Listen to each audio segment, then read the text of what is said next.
واقعہ کربلا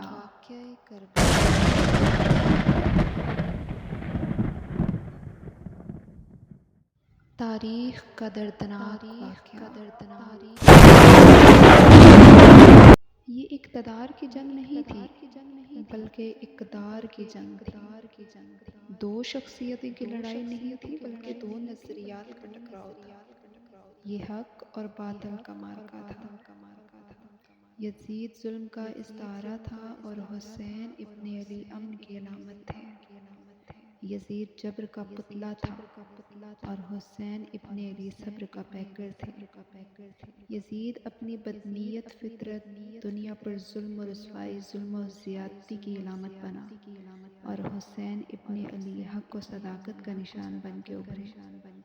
کربلا کے تپتے ہوئے میدان میں حسینی اور یزیدی دو کردار سامنے آتے ہیں۔ اقبال نے بھی کیا خوب کہا ہے کہ موسیٰ و فرعون و شبیر و یزید، این دو قوت از حیات آیت بردید، زندہ حق از قوت شبیر است، باطل آخر داغ حسرت میر است، سرخ روح عشق غیور است خون او، شوخی این مصر از مضمون او۔ یزید بہدل کی بیٹی محصون کا ناپاک بیٹا تھا اور حسین محمد عربی کی بیٹی فاطمہ کے شہزادے تھے۔ یزید دمشق کے اطراف میں سرجون اور جریر اقتل جیسے اوباشوں کے جھرمٹ میں پل کے جوان ہوا، اور حسین ابن علی کے گھر کا دروازہ مسجد نبوی کے اندر کھلتا تھا۔ یزید نشے میں بے ہوش ہو کر نمازیں تک چھوڑ دیتا تھا، اور حسین کی کربلا کے اندر بھی نماز تہجد قضا نہیں ہوتی تھی۔ یزید ظلم کا دوسرا نام ہے اور حسین امن کی علامت ہے۔ یزید نے زندگی میں ایک مرتبہ حج کیا اور شراب کے مٹکے ساتھ لے کر گیا اور تمام اوباش لوگوں کو اپنے ساتھ رکھا تاکہ سفر میں آسانی ہو سکے۔ حسین ابن علی نے 25 حج بنا سواری کے کیے۔ یزید حج کے بعد مدینہ آیا تو شراب کی ایک محفل منعقد کر لی، اور جب حضرت امام حسین رضی اللہ تعالیٰ عنہ وہاں پہنچے تو وہاں پھیلی ہوئی بدبو کو محسوس کیا۔ آپ رضی اللہ تعالیٰ عنہ نے فرمایا، یہ بدبو کیسی ہے؟ تو نشے میں گم یزید بولا، یہ شام میں بنتی ہے۔ پھر یزید نے ایک جام منگوایا اور دوسرا امام حسین کے ہاتھ میں تھما دیا کہ ابا عبداللہ یہ لے۔ آپ رضی اللہ تعالیٰ عنہ نے فرمایا، میں اس کی طرف دیکھتا تک نہیں۔ جب یزید کا یہ سارا منظر امام حسین اپنی آنکھوں سے دیکھ چکے تھے تو پھر آپ بتائیں کہ یزید جیسے بدبخت انسان کے ہاتھ پہ حسین کا ہاتھ کیسے آتا؟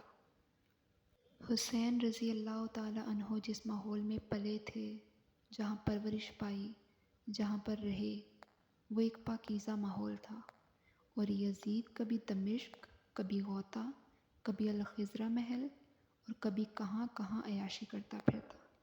وہ حرام کو حلال جانتا تھا اور شراب نوشی تو اس کے انگ انگ میں رچی ہوئی تھی۔ اور ہمارے حسین ابن علی کی دوستیاں جن لوگوں سے تھی وہ عبداللہ بن عباس تھے، عبداللہ بن عمر تھے، حضرت عبد الرحمن بن ابو بکر صدیق رضی اللہ تعالیٰ عنہ تھے۔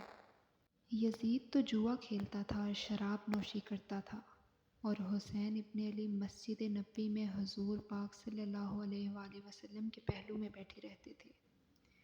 زمانے نے وہ منظر بھی دیکھا کہ سرخ جوڑے پہنے ہوئے حسین حجرہ فاطمہ سے جب نکلے تو کم عمری کی وجہ سے کبھی گرتے کبھی اٹھتے، اور آقا خطبہ ارشاد فرما رہے تھے تو خطبہ چھوڑ کر میرے آقا اپنے شہزادوں کو اٹھا لیا کرتے تھے۔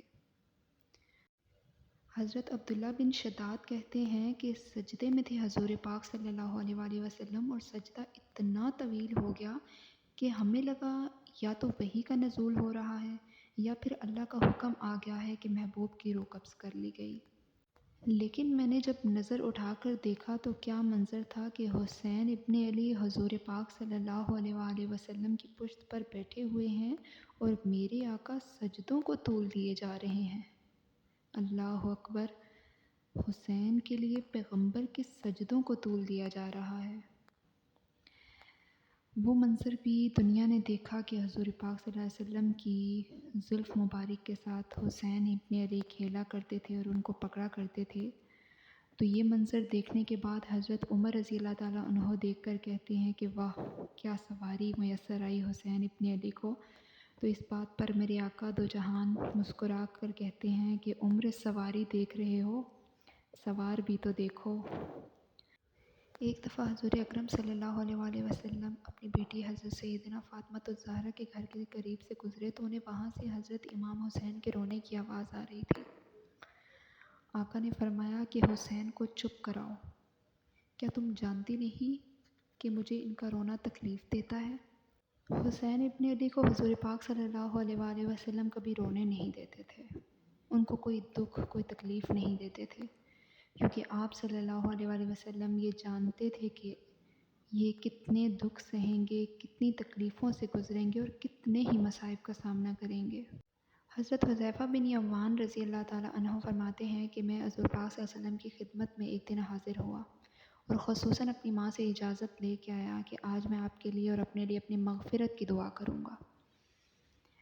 آپ حضور پاک صلی اللہ علیہ وسلم کی خدمت میں حاضر ہوئے تو کیا دیکھتے ہیں کہ حضور پاک صلی اللہ علیہ وسلم اپنی عبادت میں اتنے مشغول ہیں کہ حضرت حذیفہ بن یمان کچھ بھی نہ کر سکے اور وہاں پہ بیٹھے ہوئے ان کا انتظار کرتے رہے۔ فرماتے ہیں کہ وقت تو بہت زیادہ ہو گیا تھا، مغرب سے عشاء کا وقت آ چکا تھا، لیکن حضور پاک صلی اللہ علیہ وسلم مسلسل اپنی عبادت میں مشغول تھے، اور حذیفہ بن یمان کے دل میں یہی خوف تھا کہ میں اپنی ماں کو جا کے کیا جواب دوں گا کہ میں نے دعا کروائی بھی ہے کہ نہیں۔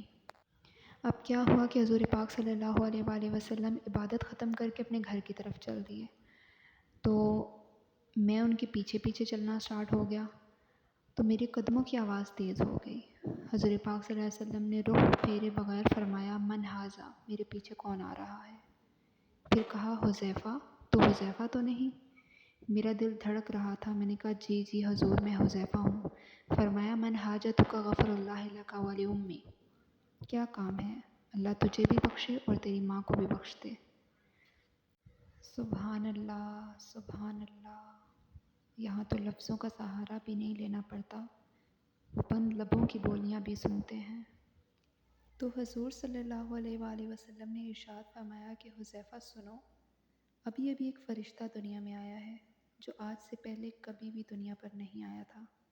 وہ آج پہلی بار اجازت لے کر صرف دو کام کرنے کے لیے آیا ہے، ایک تو مجھے سلام کرنے آیا ہے اور دوسری یہ خوشخبری دینے کے لیے آیا ہے کہ آپ کی بیٹی فاطمہ جنتی عورتوں کی سردار ہے اور حسین اور حسن جنتی جوانوں کے سردار ہوں گے۔